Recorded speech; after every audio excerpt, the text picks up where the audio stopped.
요한복음에는 예수님께서 스스로를 소개하는 문구가 나옵니다. 나는 무엇이다 라고 하는 이런 소개법인데, 원어로는 에고 에이미라고 하는 아주 유명한 그 문법입니다.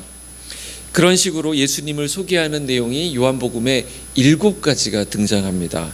그러니까 요한복음의 핵심 메시지가 예수님이 누구시냐, 나는 누구다, 예수님 스스로 밝히셨으니까 이게 요한복음의 아주 중요한 메시지가 되고 있습니다. 그래서 요한복음 6장에는 나는 생명의 떡이니 이렇게 말씀하셨고요, 요한복음 8장에는 나는 세상의 빛이다 이렇게 말씀하셨고, 또 요한복음 10장에는 나는 양의 문이다, 또 나는 선한 목자다 이렇게 말씀하셨고요, 그 다음에 요한복음 14장에는 나는 길이요 진리요 생명이다 이렇게 말씀하셨고, 그 다음에 요한복음 15장에는 나는 참 포도나무다. 그리고 이제 마지막에 부활절쯤 해가지고 제가 요거를 맞추려고 하는데, 나는 부활이요 생명이다, 요한복음 11장에 나오는 것을 볼 수 있습니다. 그래서 오늘부터 이제 하나씩 예수님이 본인을 소개하셨으니까 우리가 예수님에 대해서 되게 궁금하잖아요. 예수님이 어떤 분이실까? 우리 예수님을 믿는다 그러고 예수님을 믿어야 된다 이런 얘기도 듣는데, 예수님이 누군지 정확하게 예수님이 소개하는 방법으로 우리가 알게 되면 가장 정확한 예수님에 대한 이해가 생기게 되겠죠. 그래서 예수님에 대해서 소개하는 시간을 갖도록 하겠습니다. 예수님이 누구신가 봤더니 오늘 말씀에서는 나는 생명의 떡이다, 예수님은 생명의 떡이다 이렇게 말씀하고 있습니다. 한번 따라해 보실까요? 예수님은 생명의 떡이다. 떡이니까 떡은 어떤 거죠? 그러니까 우리가 보는 건가요? 이렇게 떡은 먹어야 되죠. 아까 우리 찬양했는데 구원의 떡을 먹으며, 떡을, 생명의 떡을 먹는 것입니다. 이게 먹어야 우리가 살아가게 되는데, 자, 오늘 말씀이 어떻게 나오게 되었냐면 바로 앞에 그 유명한 오병이어 사건, 보리떡 5개와 물고기 2마리로 남저 어른만 5,000명을 먹였다라는 그 사건 이후에 나온 말씀입니다. 그 오병이어 사건 때문에 사람들이 막 발칵 뒤집혔어요. 드디어 우리도 뭐 해볼 수 있겠다, 우리의 먹을 문제를 해결하신 분이 나왔다, 그분만 잡으면 우리 이제 뭔가를 할 수 있겠다 이렇게 된 것입니다. 그래서 사람들이 이 예수님을 찾으러 엄청나게 몰려들었습니다. 이 사람들이 찾아왔는데, 이 사람들은 어떤 사람들이냐면 바로 그 오병이어 사건을 경험했던 사람입니다.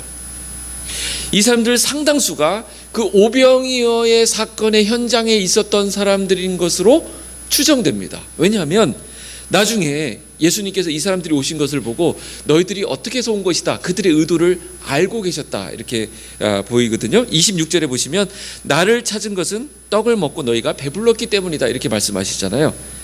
예수님은 말씀하실 때 돌려 말하시는 법이 없어요. 항상 예수님은 돌직구 그냥 바로 꽂아버리세요. 그래서 너희들 지금 나 온 것은 떡 때문에 온 것이지 떡 먹으러 온 거지 이렇게 얘기한 것입니다. 그래도 이렇게 오면, 제가 이렇게 여러분들 아침에 올라오시는데 밥 맛있다는 소문 듣고 오셨죠? 이렇게 하면 기분 좋을 사람 어디 있겠습니까? 한만 그래도 밥은 뒤로 이렇게 해놓고 아이고 잘 오셨습니다, 은혜 받으러 오셨군요, 이렇게 해야 성도들이 안 떨어져 나가는 거지. 그럼 예수님은 목회를 잘 모르시는 것 같아요. 이렇게 바로 얘기하면 사람들 다 떨어져 나가게 생겼어요. 떡 때문에 왔구나, 떡을 먹고 배불렀기 때문에 너희들이 온 것이구나 이렇게 지금 얘기하셨어요. 사실 오늘 본문에는 이 예수님과 여기 모인 사람들, 예수님을 찾으러 온 사람들과의 대화로 이루어져 있습니다. 한 6개 정도의 대화가 나오는데요, 그들의 맨 처음 질문이 무엇이냐면 라삐요 언제 여기 오셨습니까? 이렇게 이야기하고 있습니다. 오병이어 사건 이후에 어떤 일이 있으면 예수님을 왕으로 삼아야 되겠다라는 그런 움직임이 있었습니다. 왜냐하면 우리들의 먹을 문제를 해결해 주시니까. 그러니까 이분만 잡으면, 이분이 왕이 되시면 지금 우리가 로마의 식민지가 돼가지고 그들의 속국으로 지금 살아가고 있는데, 이제 정치적으로 해방할 수 있는 이 왕을 중심으로 우리가 먹는 문제만 해결된다면 뭘 못하겠느냐. 지금 먹는 게 해결이 안 돼가지고 먹는 게 부족하니까 먹는 걸 공급하는 로마에 어떻게든 좀 붙어가지고 이렇게 그들의 혜택을 받으면서 그들에게 조세도 바치고 막 이렇게 하면서 살아가고 있는데, 이거 이제 지긋지긋한 이 생활을 끝내고 이제 우리의 새로운 왕국을 건설할 수 있겠다. 이 사람들은 이 희망에 부풀러 올랐습니다. 그래서 예수님을 이제 잡으려고 했는데, 예수님이 사람들 떠나서 산으로 올라가시니까, 그리고 제자들을 배 태워가지고 먼저 저 바다 건너편으로 보내셨거든요. 가버나움이라고 하는 곳으로 보내셨거든요. 그러니까 사람들은 예수님은 배 안 타고 가셨구나, 예수님은 여기 계시는구나, 내일 아침에 와야지, 예수님 기도하러 올라가셨나 보다, 그렇게 해서 내일 아침 와야지 해서 그 다음날 나타난 거예요. 근데 분명히 제자들만 배 타고 건너고 예수님 여기 계신 거 봤는데, 아침에 찾아보니까 아무 데도 안 계시는 거예요, 이 동네. 그래서 찾아서 막 사람들이 막 댕겼습니다. 배 타고. 그래서 제자들이 있는데 또 가셨나 해서 가보니까 거기 계신 거예요. 아니, 언제 여기 오셨습니까? 사람들은 예수님이 배 안 타고 어떻게 가셨지에 대해서 궁금하셨는데, 그 앞에 보면 어떤 사건이 나오냐면, 오병이어 사건 이후에 예수님께서 물 위로 걸어가셨어요. 우리가 여기를 꽉 막으면 예수님 못 들어올 줄 알았는데, 예수님은 이렇게도 들어오시죠. 우리의 생각을 뛰어넘는 분이십니다. 그러니까 예수님을 우리 힘을 어떻게 막아보려고, 예수님한테 어떻게 이걸 안 보여주려고 하는 것은 되게 어리석은 생각이에요. 요거를 다 예수님 딴 거는 다 가져가셔도 요건 안 됩니다. 요거 내 마지막 남은 자존심입니다 하면, 예수님이 그리고 요걸 딱 짚고 있으면 못 들어올 것 같죠. 엉뚱한 부분으로 이렇게 들어오셔가지고 결국 우리를 터치하시는 분이세요. 우리 주님 앞에서 우리가 숨길 수 있는 거 아무것도 없습니다. 예수님은 인간의 방법을 뛰어넘어서 바다를 건너가셨습니다. 자, 왜 예수님을 찾는다 그랬죠? 그들은 정치적인 메시아, 그들을 정치적으로 해방시킬 메시아를 찾고 있었기 때문입니다. 그들이 먹는 문제를 해결해 주니까.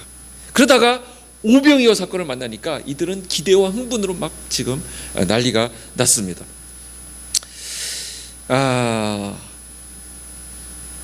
그 예수님을 찾아왔어요. 이들의 이 찾아옴에 대해서 우리가 좀 생각해 볼 필요가 있습니다.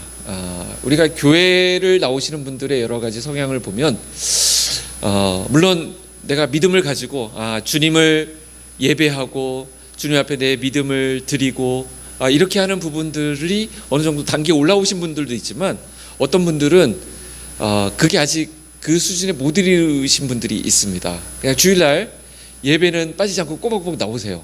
전 그거 대단한 거라고 생각합니다. 와서 처음부터 조세요. 이렇게 조시는데, 그래도 빠지지 않고 여기 와서 조시는 게 참 그게 좀 또 귀해 보이더라고요. 개척교회니까 그래도 자리를 채우시고 조시는 것은 저한테 귀한 거예요. 주무실 거면 여기서 주무세요. 저 환영합니다. 따뜻하게 해놓을 테니까 좋은 환경. 이제 또 재정도 좀 확보되면 의자도 좀 푹신한 것으로, 머리도 기댈 수 있는 것으로 해놓을 수 있을 것 같습니다. 여기서 조시는 거 좋아요.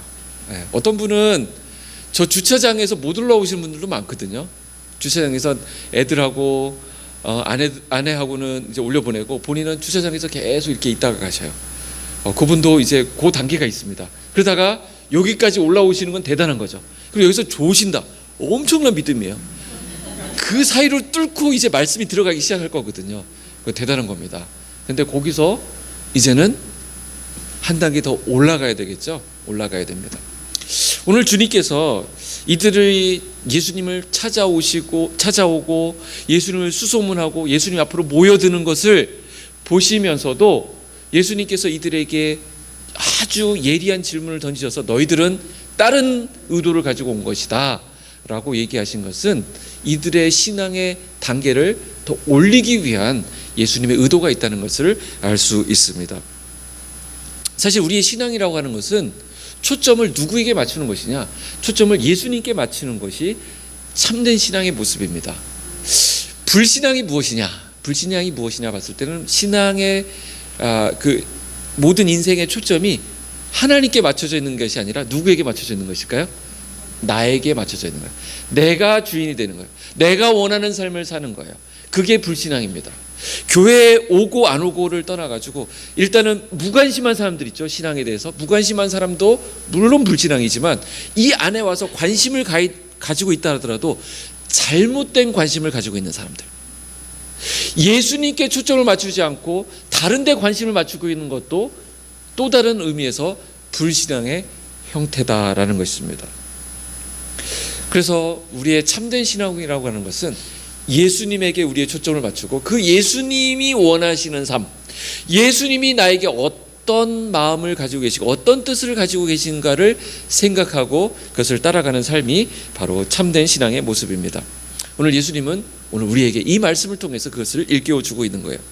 그런데 예수님을 찾아다니던 이 무리들은 다른 데 관심이 있었습니다. 예수님도 그걸 지적하신 거예요. 너희는 영적인 문제에는 관심이 없고 먹고 사는 문제에만 관심이 있구나. 27절 말씀해 보세요. 예수님이 하신 말씀입니다. 27절 같이 읽어보겠습니다. 시작.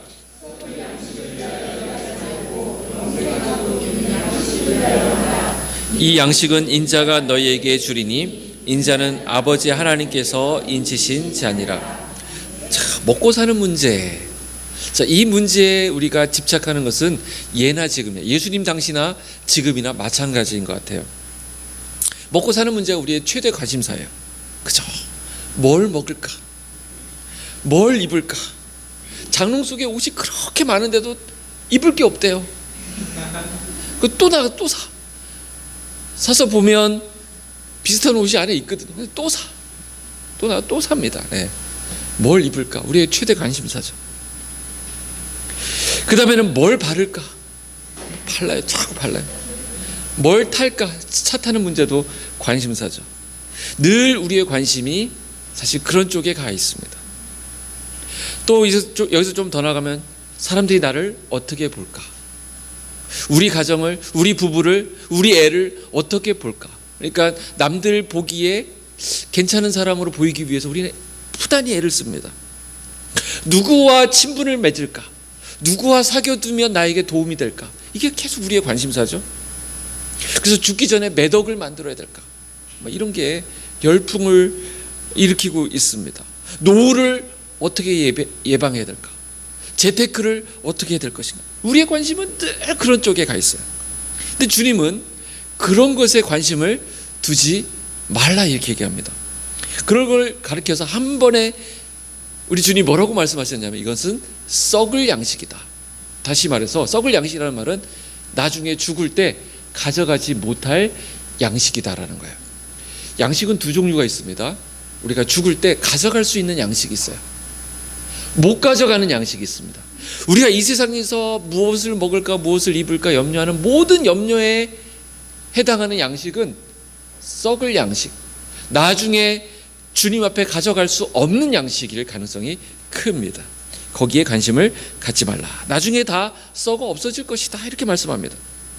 그러면 우리 예수 믿는 사람들은 안 먹고 안 입고 그런 거 다 초월해서 살라는 말인가? 아니죠. 지난 시간에 우리가 살펴봤는데 오병이어 사건의 핵심이 무엇입니까? 예수님이 우리 영적인 문제에만 관심 있는 것이 아니라 우리의 먹는 문제, 우리의 영혼의 문제뿐만 아니라 우리의 육신의 문제에도 관심이 있으시고 그것을 채워주시는 아주 사랑의 목자가 되신다라는 말씀을 지난 시간에 나누었습니다. 그러면 먹고 사는 문제가 우리에게 필요 없다는 얘기가 아니라 우리의 우선된 관심을 어디에 둘 것이냐를 지금 말씀하고 있다는 것을 알 수 있겠죠? 오늘 말씀을 어떻게 보아야 되는가? 썩을 양식을 위하여 일하지 말라니 그럼 무슨 뜻이냐? 바로 다음에 답이 나와 있습니다. 말씀 27절 다시 한번 보시면요, 우리의 관심을 영생하도록 있는 양식을 위하여 하라 이렇게 말하고 있습니다. 다시 말해서 너희의 영생 문제에 관심을 둬야 된다 이렇게 말씀하고 있는 것입니다. 먹고 사는 문제, 우리가 사업을 경영하고 있다면 그 사업의 문제, 우리 학생들 공부하는 문제, 이 문제에도 관심을 가져야 되겠지만 이 땅을 사는 동안에 우리가 반드시 챙겨야 될 부분이지만 우리에게는 그것보다 더 중요한 문제가 있다라고 말씀하고 있는 것이죠. 먹고 사는 문제보다 더 관심을 가져야 될 것은 영생의 문제라는 것입니다. 영생을 우리가 계속 생각해야 되고 그 영생과 관련된 문제에 집중해야 된다는 것입니다. 그래서 영생의 문제가 이렇게 딱 앞에 중심에 있게 되면 나머지 부분들은 자연스럽게 썩을 양식이 되는 것입니다. 그것은 이것과 비교해서 봤을 때 그것은 아무것도 아니구나. 그는 있어도 좋고 없어도 좋은 것이구나. 그것은 있다가 없어질 것, 썩어질 것이구나 라고 하는 새로운 시각이 열리게 된다는 것입니다. 우리가 마음을 쓰고 있는 것, 우리가 시간을 들이고 있는 것, 우리가 정성을 쓰고 애를 쓰고 있는 그 모든 것들이, 그래서 우리는 예수 믿는 사람은 이 영생의 관점에서 재해석되어야 된다는 것입니다. 돈 벌지 말라는 게 아니에요. 일하지 말라는 게 아닙니다. 모두 이 영생의 관점에서 해석되어야 한다는 것입니다. 영생의 관점에서 보면 우선순위가 보이게 되는 거예요. 그래서 이 관점이 중요합니다. 어떤 관점을 가지고 있는 것이냐, 우리가 어떤 시각을 가지고 어떤 안경을 쓰고 세상을 바라보느냐, 이걸 세계관이라고 하는데, 성경적 세계관, 영생의 세계관을 가지고 세상을 바라봐야 한다는 것입니다. 이 세계관, 그러면 저는 이제 자주 생각하는 게 등산할 때예요. 등산. 여러분 산에 한번 올라가 보셨어요? 우리 옆에 여기 불암산 있는데 산 보면 아주 멋지죠. 그래서 산에 올라가게 된다면 여러분들 뭘 챙겨 가시게 될 것 같습니까? 그죠? 일단 물 챙기게 되겠죠. 올라가서 요기할 수 있는 간단한 양식 좀 챙겨 갈 겁니다. 근데 거기 올라가면서 난 TV는 절대, 딴 건 다 포기해도 TV는 포기 못해. 거기 가서 무슨 재미로 거기 산에 올라가? TV 메고 가는 사람 있어요? 냉장고. 자, 이런 거는 등산하는 데 있어서 등산의 관점에서 봤을 때 어울리지 않는 것입니다. 그러니까 우리가 무엇을 위해서 살 것이냐, 내가 무엇을 향해서 가고 있느냐를 딱 생각하면 나머지 것이 무엇이 더 중요하고 무엇이 덜 중요한 것인지 이게 딱 갈리게 될 것을 볼 수 있습니다. 영생의 관점이 그렇다는 거죠. 우리가 영생이라고 하는 삶을 사는다. 우리가 이 땅에서 사는 삶이 인생이 70, 강건하면 80이라 그러죠. 그럼 저 벽 끝에서부터 저 벽 끝까지를 영생이라고 한다면 우리가 이 땅에서 사는 80평생은 어느 정도를 차지할 것 같아요? 위치가 어느 정도? 영생, 영원이라고 하는 시간에 봤을 때 우리의 이 땅에서의 시간은 점 하나 찍기도 민망할 정도의 짧은 시간이라는 것이죠. 내가 그렇게 영원한 세상을 살아야 되는구나. 그런 영생이라는 것이 있구나. 그 영생이라는 관점에서 봤을 때 우리가 어디다 투자를 할 것이냐를 생각하게 된다는 것이죠. 우리가 영생의 관점을 가지려고 할 때 우리를 늘 힘들게 하는, 그를 가로막는 방해꾼이 있습니다. 그건 두 가지인데, 하나는 무지라고 하는 거예요. 무지. 중요성을 모르는 거예요. 그래서 영생을 아예 생각하지 못하는 것입니다. 한만 알려줘도 영생이라는 게 있다 그래도 예수 믿으면 영생을 얻습니다, 이렇게 얘기를 해도 영생의 개념이 안 들어오니까 그냥 생각 없이 사는 거예요. 우리 애들 이제 밖에 어디 갔다가 들어올 때 보면 엄마 아빠가 뭐라고 합니까? 꼭 빨리 씻고 먼저 밥 먹고 네 할 일 하고 숙제하고 그 다음에 뭐 게임 하든지 TV를 보든지 그러면 나가 놀든지 할 수 있는 것이잖아요. 근데 애들은 어떻습니까? 우리 엄마 아빠는 나 맨날 이렇게 속박하는 엄마다고, 나 아무것도 못하게 한다고, 내가 그렇게 하고 싶어하는 게임도 못하게 하고 친구들과 놀지도 못하게 하고 이렇게 얘기하죠. 근데 엄마 아빠의 관점을 봤을 때는 뭐가 중요해요? 그거 하지 말라는 게 아니라 얼마든지 할 수 있는 길이 있는데 먼저 우선된 거, 너를 성장시키는 것을 먼저 할 때, 중요한 것을 할 때 그것도 얼마든지 가능하다라는 얘기를 하고 있는 거죠. 이 무지하면, 영생에 대해서 무지하면 우리가 그 관점을 갖기가 어렵습니다. 두 번째로 우리가 영생의 관점을 갖지 못하는 것은 바쁨이에요. 바쁨이라고 하는 것이 굉장히 우리를 방해합니다. 그래서 우리가 이 바쁘다는 것에 대한 기준이 필요한 것 같아요. 나는 어디까지 바쁘면 괜찮은가? 이거 여러분들 점검하셔야 됩니다. 많은 사람들이 바쁘게 살면 잘 사는 것이라고 생각합니다. 근데 바쁜 것이 잘 사는 거 아닙니다. 정말 중요한 것, 우선된 일을 하면서 바빠야지 중요하지 않은 일을 하면서 바쁜 것은 그건 잘못 살고 있는 것이죠. 영생의 문제를 소홀히 하면서까지 바쁘는 것은 잘못된 것입니다. 내일 아침에도 막 스케줄이 꽉 짜 있다, 좋은 거 아닙니다. 정말 중요한 일을 위해서, 영생의 관점에서 필요한 일을 위해서 바빠야 된다는 것이죠. 그러니까 바쁜 것도, 그러니까 그 영생의 일을 처리한 상태에서 그 안에 확보되어 있는 상황에서 나머지를 하는 것, 바쁜 것은 괜찮아요. 영혼을 구원하고 말씀을 묵상하고 주님과의 깊은 관계를 유지하는 가운데 이것이 방해받지 않는 선에서 바쁜 것은 가능합니다. 그러나 이 선을 넘어가는 것은 위험한 것이죠. 너무 바쁜 나머지 기도할 시간이 없다. 너무 바빠가지고 전도는 나하고 일단은 상관이 없는 것이다. 너무 바쁜 나머지 나는 예배 드릴 수 없다. 예배에 소홀하게 된다든지, 이거는 문제가 생긴 것이죠. 잘못 바쁘고 있는 것입니다. 내가 나중에 주의 일을 잘 감당하기 위해서 고시 합격하기 위해서 고시 공부를 한다 하는 사람이 그의 고시 준비하는 과정을 통해서도 주님을 위해서 전혀 관계없는 삶을 살아요. 예배도 안 드려요. 예. 주님께 감사하는 삶도 없어요. 기쁨도 없어요. 일단 고시만 합격하면 내가 주님을 위해 살겠다. 절대 안 됩니다.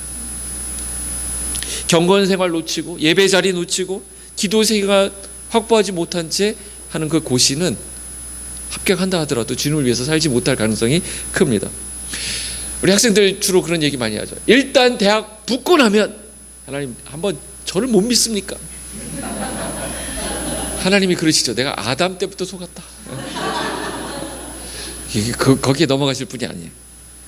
공무원 시험 붙여만 주시면 그때부터는 주를 위해서 완전 내 삶을 불사르겠습니다. 그렇게까지 할 필요 없다. 지금부터 조금이라도 좀 잘해봐라 하는 것이죠. 취직만 되게 해주시면 주님의 영광을 위해서 경건의 시간을 내가 매일 갖겠습니다. 취직하면 거기는 만만한가요? 직장이 뭐 그냥 한가한 데인가요? 더 바쁘죠. 더 시간이 없죠. 내가 오늘 이 양식을 위해서 어떤 마음을 쓰고 있느냐가 굉장히 중요합니다. 대부분의 사람들은 썩는 양식을 위해서 투자합니다. 그러나 우리는 다릅니다. 우리는 영생하도록 있는 양식을 위하여 섬기는 자들입니다.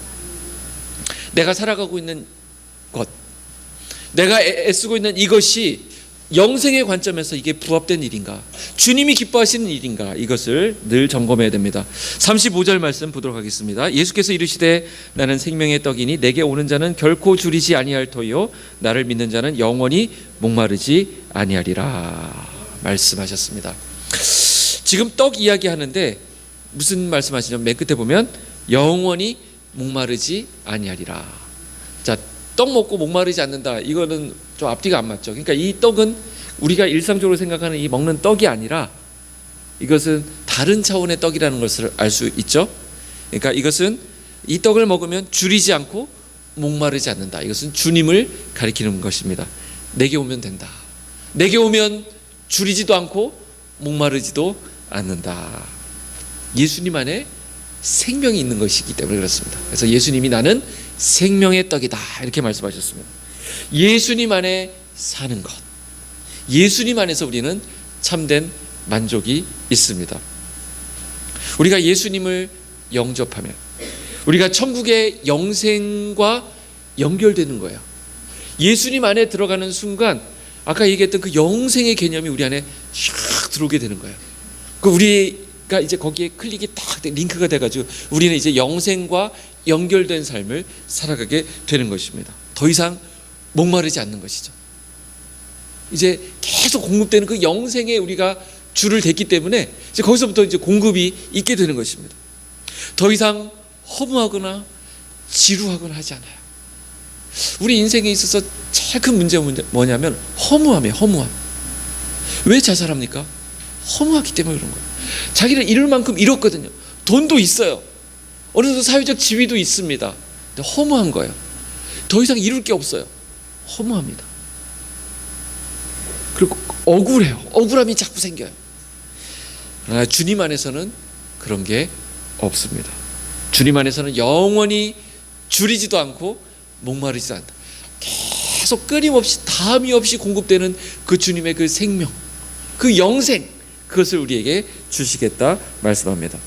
주님은 생명의 떡이기 때문에 계속해서 삶의 의미를 우리에게 공급해 주신다라는 것이죠. 아까 말씀드렸죠. 우리가 이 땅에서 먹는 음식은, 양식은 썩는 양식이다 그랬습니다. 우리가 매일 먹는 그 음식에는 특징이 있죠. 가장 큰 특징은 먹으면 어떻습니까? 소화돼서 나가면 또 배고프다는 거예요. 네, 또 배고프다는 것입니다. 만족함이 없는 거예요. 그래서 예수님은 요한복음 4장에 사마리아 성의 한 여인을 만나셨는데 그 여인에게도 똑같은 말씀을 하셨습니다. 이 물을 먹는 자마다, 우물가에서 얘기하신 거예요. 이 물을 먹는 자마다 다시 목마르려니와. 그렇죠? 계속 목마르다는 거예요. 그러니까 내가 주는 물을 먹으면 영생하도록 솟아나는 샘물이 된다, 이렇게 말씀하셨습니다. 우리는 평생 동안 매일 먹지만 결국에는 그 먹는 것이 우리를 생명으로 인도하는 것이 아니라 우리를 죽음으로 인도합니다. 우리 다 죽습니다. 그죠? 그렇게 먹었는데도 그 정도 먹었으면 살아야지 결국 우리는 죽어요. 그래서 성경은 썩는 양식이다, 이렇게 표현했습니다. 그렇기 때문에 예수님은 우리에게 또 다른 양식이 있다, 이렇게 말씀하셨어요. 그래서 유대인이라면, 이스라엘 백성들이라면 다 아는 양식입니다. 이 땅의 양식이 아니라, 땅에서 거둬들인 양식이 아니라 하늘로부터 온 양식이 있었습니다. 그게 뭘까요? 구약의 이스라엘 백성들이 먹었던 양식인데 만나라고 하는 것입니다. 만나. 이 만나는 하나님께서 초자연적인 방법으로 하늘에서 내려주셨어요. 이슬처럼 내려주시면 그걸 걷어가지고 그걸 갖다가 이렇게 요리해서 먹는 것입니다. 아주 꿀 섞은 과자 같은 그런 맛있는 그런 만나였어요. 그거를 광야를 40년 동안 지나는 동안 그거를 먹었기 때문에 그들이 살 수 있었던 것이죠. 근데 이 이스라엘 백성들은 이것을 어떻게 해석했냐면, 그래서 모세가 백성들에게 준 양식이다, 이렇게 생각했습니다. 예수님께서 이 말을 듣고 이 만나는 모세가 준 게 아니라 하나님께서 주신 것이었다, 이렇게 정정해 주셨습니다. 만나에는 어떤 특징이냐면 하나님께서 일용할 양식으로 공급해 주셨다라는 의미가 있습니다. 첫 번째는 하나님께서 주셨다. 두 번째는 매일매일 주셨다. 그러니까 내일 거를 또 미리 걷어놓는다고 해서 되는 게 아니라 그러면 이제 썩어버려요. 그러니까 그날 거는 그날 걷어서 매일매일 공급해서 먹어야 되는 것이었습니다. 세 번째는 이 만나를 먹는다고 해서 영생하지 못했습니다. 이 만나를 먹은 사람들이 다 죽었거든요. 지금 죽고 없습니다. 그러니까 이 만나는 영생하게 하는 만나가 아니었다는 것이에요. 그러니까 이 만나가 왜 등장하냐면, 지금 양식이 세 가지가 등장하는 거 보이세요? 첫 번째, 예수님 말씀하신 너희들이 구하고 있는 썩을 양식이 있다. 두 번째 양식은 만나라는 게 있는데, 이 양식도 하나님이 주신 건 맞지만 이거는 영생을 주지 못한다. 마지막 세 번째, 영생하도록 주는 생명의 떡이 있다. 이 떡을 너희들이 먹어야 된다, 이렇게 말씀하고 있는 것입니다. 33절에 보면 하나님의 떡은 하늘에서 내려 세상에 생명을 주는 것이니라, 이렇게 말씀하고 있죠. 하늘에서 내려오는 하나님의 떡이 있습니다. 그런데 이 양식은 만나와 달리 우리에게 영원한 양식이 되신다, 이렇게 말합니다. 그러니까 사람들이 어떻게 하죠? 그 사마리아 여인이 구했던 것처럼 그 떡을 우리에게 주십시오, 이렇게 얘기합니다. 그 떡을 주십시오. 34절, 그들이 이르되 주여 이 떡을 항상 우리에게 주소서, 그랬습니다. 어디서 많이 본 장면이죠. 예. 예수님이 이거 먹으면, 이거 마시면 영원히 줄이지 않는다, 영원히 목마르지 않는다 하니까 사람들은 그럼 그거 주십시오, 관심이 있습니다. 그걸 달라고 얘기를 합니다. 35절에 오늘 말씀의 핵심이 되겠는데 우리 같이 한번 읽어보도록 할까요? 35절 시작.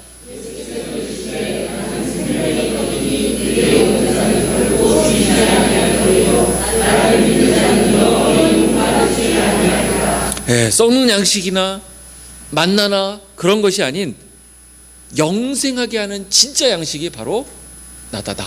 예수 그리스도께서 그 영원한 양식이 되신다는 것을 말씀해주고 있는 것입니다. 내가 곧 생명의 떡이다. 자, 우리가 예수님에 대해서 궁금하죠. 예수님이 누구실까? 예수님은 떡이래요. 생명의 떡. 그러니까 아까 떡의 속성은 뭐예요? 먹는 것이라고 했죠. 그래서 예수님을 우리가 먹어야 되는 것입니다. 예수님을 먹고 우리가 생명을 얻는 거예요. 그래서 성찬식, 아까 우리가 찬양했던 것 중에 이 성찬식 하면서 예수님을 우리가 예수님의 몸을 기념하는 떡을 먹죠. 먹으면 우리 안에 그 생명이 생기게 되는 거예요. 생명. 우리는 예수님을 먹고 사는 사람들이에요. 참, 그래서 참 특이한 종교죠, 그죠? 신을 먹음으로써 사는 종교.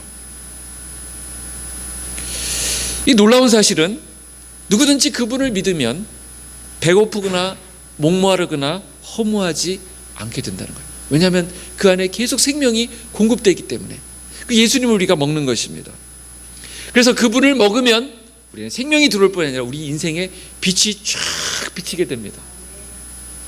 그래서 영원한 생명과 진리와 그 부활되신 그분께로 나아갈 수 있는 놀라운 경험을 하게 됩니다. 참 믿기 어려운 말이죠. 저도 모태신앙으로 자랐기 때문에 저 이게 좀 밋밋했어요. 주님을 거역할 수는 없고, 그러다 어느 순간에 이 주님의 빛이 나에게 쫙 비치는 순간 내 인생의 갈 길이 보이면서 흔들리지 않게 되었던 것이죠. 여러분들에게 꼭 한 번은 그 경험이 필요합니다. 여러분들이 인생 가운데 그분을 먹음으로써 여러분들의 안에 빛이 쫙 비치는 그 경험. 우리가 예수님을 믿기에 망정이지 예수님을 먹는다고 하는 것은 우리의 상식으로 받아들이기 어려운 말입니다. 예수님께서 내가 생명의 떡이다, 내가 너희의 음식이다 이렇게 말씀하셨거든요. 하루 세 끼 밥을 먹고 나면 너희들이 죽음으로 갈 수밖에 없지만 나를 먹으면, 나를 만나고 나를 믿으면 인생에서 놀라운 기적이 시작된다 말씀하신 것입니다. 그러나 이 말씀을 모든 사람들이 믿은 게 아니었습니다. 36절에 보면 그러나 내가 너희더러 이르기를 너희는 나를 보고도 믿지 아니하는도다 하였느니라. 기적을 보인다고 해서 다 믿는 게 아닙니다. 기적을 보고도 못 믿는 사람들이 있었습니다. 왜 믿지 못하는 것일까? 그 마음속에 교만이 있기 때문이에요. 교만. 하나님을 거부하는 불신앙이 그 안에 있습니다. 결국 자존심의 문제예요. 그거를 넘어서야 되는데 그걸 못 넘어서는 거예요. 여전히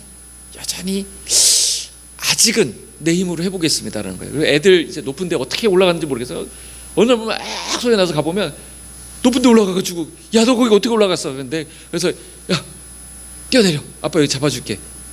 그 아빠를 신뢰하고 자기가 잡고 있는 걸 놓고 이제 이쪽으로 몸을 던져야 되겠죠. 그러면 밑에 잡아줄 텐데 내가 저 인간을 어떻게 믿냐?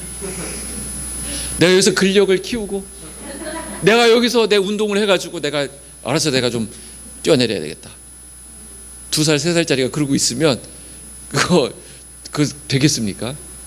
그걸 놓고 자기가 신뢰하는 그 아빠나 엄마에게 몸을 맡겨야 그에게 안전이 보장되는 것이죠. 마찬가지입니다. 내 힘으로 우리가 계속 붙잡고 있는 게 있어요. 근데 그걸 잡고 있으면 살면 모르겠는데 그건 썩을 양식이라는 거예요. 썩은 동아줄이에요. 빨리 그걸 놓고 생명 대신 주님께로 옮겨가야 되는 것입니다. 예수님을 보고도 못 믿은 사람이 있었던 반면에 예수님의 기적도 보지 못했고 예수님의 직접적인 음성도 듣지 못한 사람들 가운데서도 예수님을 믿는 사람들이 있습니다. 저와 여러분 같은 사람들이죠. 예수 믿을 구석이 하나도 없는데 그 인생을 봤을 때 저 사람은 정말 예수 믿기 어려운 사람이다 하는 사람도 하나님의 부르심 앞에 반응하고 나오는 사람들이 있습니다. 그런 사람들 어떻게 되느냐? 37절에 주님이 놀라운 말씀을 하셨어요. 37절 말씀 한번 보시겠습니다. 같이 한번 볼까요? 아버지께서 내게 주시는 자는 다 내게로 올 것이요 내게 오는 자는 내가 결코 내어 쫓지 아니하리라. 이게 놀라운 말씀이에요. 이렇게 성도님들 이렇게 만나서 보면 여기 와서 앉아 계실 분이 아닌 분들이 여기 많이 와서 앉아 있는 경우가 있어요. 정말 내 평소 내 기질, 내 스타일하고 이게 너무 안 맞아요. 이런 게. 근데 여기 와서 앉아 있다는 것은 놀라운 일이에요. 하나님께서 작업을 하신 것이죠. 제가 이제 세 가지 성경 공부할 때 늘 하는 말인데 하나님께서 우리에게 사랑의 작사를 꽂아 놓으셨어요. 사랑의 작사를 팍 꽂아 놓으셨어요. 그래서 이제 고래 잡을 때 그 포경선에서 이제 고래를 잡을 때 화살총을 딱 쏘잖아요. 그러면 고래가 막 깜짝 놀라게 막 도망가죠. 그러면 줄을 쫙 풀어놓습니다. 풀어놓으면 미치듯이 막 당기죠. 그러면 이제 힘 빠질 때까지 따라가요. 그러다 이제 힘 빠지면 줄을 싹 당깁니다. 꽂아놨기 때문에 당기면 쭉 빨려오는 것이죠. 하나님께서 어느 순간 어떤 때는 말씀을 통해 가지고 어떤 때 친구의 전도를 통해 가지고 어떤 전도지 한 장을 통해 가지고 어떤 계기를 통해 어떤 상황을 통해서 하나님께서 꽂아놓은 사랑의 작살이 있어요. 그래서 하나님께서 때가 되면 쭉 당기는 거예요. 여기 다 와 있는 거예요. 이렇게 아이고 여긴 좀 크네. 아이고 그러면서 이렇게 다 당겨서 여기 앉아 있는 것입니다. 하나님께서는 하나님 레이더에 한번 걸린 사람, 하나님의 작사를 맞은 사람을 여기 뭐라 그랬어요? 내게 오는 주신 자는 다 내게로 올 것이요 내게 오는 자는 내가 결코 내어 쫓지 아니하리라. 하나님 결코 하나님 손에서 빼앗아 갈 자가 없습니다. 우리 이걸 믿으셔야 돼요. 우리를 초청하신 그분, 그래서 우리에게 생명을 주신 그분, 스스로 떡이 되셔서 우리에게 음식이 되어주신 그분은 우리에게 계속 그 음식을, 그 생명을, 양식을 공급해 주시는 은혜의 주님이라는 거예요. 그래서 우리가 이것을 불가항력적 은혜라고 합니다. 우리가 어떻게 저항할 수 없는, 우리가 어떻게 해볼 수 없는 가운데 하나님께서 강권적 우리를 붙들어서 우리를 구원하신 거예요. 우리는 그 구원의 은혜를 받은 사람들입니다. 하나님은 하나님의 뜻을 이루신다 이렇게 말씀하고 있어요. 하나님의 뜻은 무엇이죠? 하나님께서 사랑하시는 자, 하나님께서 정하신 자들을 하나도 잃어버리지 않고 다 구원하시는 것이 하나님의 일이에요. 38절 39절 보십시오. 우리 같이 한번 38절 39절 읽어볼까요? 시작.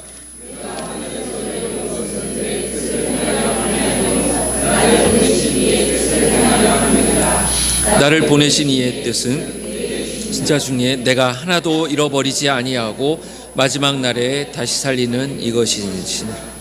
자, 나를 보내신 이의 뜻, 하나님의 뜻은 뭐라고요? 하나도 잃어버리지 않고 다 구원하는 것이다 이렇게 말씀합니다. 자, 오늘 말씀의 결론을 맺겠습니다. 오늘 사람들이 찾아와서 예수님 어디 계셨습니까? 어떻게 오셨습니까? 이렇게 얘기하면서 28절에 보면 우리가 어떻게 하여야 하나님의 일을 하오리까 이렇게 얘기합니다.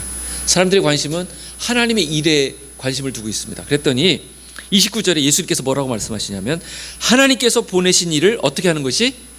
믿는 것이 하나님의 일이다 얘기합니다. 자, 하나님의 일, 여러분들 우리가 하나님의 일을 할 수 있습니다. 그런데 가장 중요한 하나님의 일은 우리가 예수 그리스도를 믿는 것이 가장 큰 하나님의 일입니다. 다른 말로 하면 오늘 자기를 스스로를 생명의 떡이라고 소개하시기 때문에 이 생명의 떡을 누리는 것, 이것이 하나님의 일이에요. 자신을 생명의 떡으로 소개하시면서 이 떡을 어떻게 누리는지 우리에게 소개하시는데 우리가 그것을 먹음으로써, 다른 말로 하면 하나님의 말씀을 먹음으로써 우리가 생명을 누리는 것, 이것이 하나님의 일이라는 거예요. 하나님이 이것을 굉장히 중요한, 예수님께서 가장 집중해서 보시는 일이 우리가 그분의 말씀을 먹고 우리가 생명을 누리면서 사는 것이 하나님이 가장 눈여겨보시는 하나님의 일이라는 거예요. 우리가 이 세상에서 어떤 업적을 이루고 어떤 기업을 막 일구고 막 가문을 일으키고 이런 것들이 우리의 이름을 내고 하는 것이 하나님 기뻐하시는 일이 아니라, 그렇게 하면 하나님께서 나의 삶을 통해서 영광을 받으시겠다? 아닙니다. 우리가 생명 가운데 붙어 있어서 그 생명을 누리면서 사는 삶을 하나님께서 가장 귀한 삶으로 보신다는 것입니다. 자, 생명을 누린다, 음식을 먹는다라는 것은 무엇이냐? 하나님의, 예수님과 연결된 삶을 사는 것을 말합니다. 하나님과 계속 연결시키는 거예요. 내 삶의 모든 것을 하나님께 연결시키는, 내가 먹는 것도 하나님께 연결시키는, 내가 공부하는 것도 하나님께 연결시키는 거예요. 내 앞으로의 계획도, 내 가정도, 내 자녀도 하나님과 연결시키는 것이 하나님의 일입니다. 오늘 내 모든 삶의 부분들을 하나님과 연결시키는 그런 은혜가 저와 여러분 가운데 있기를 축복합니다.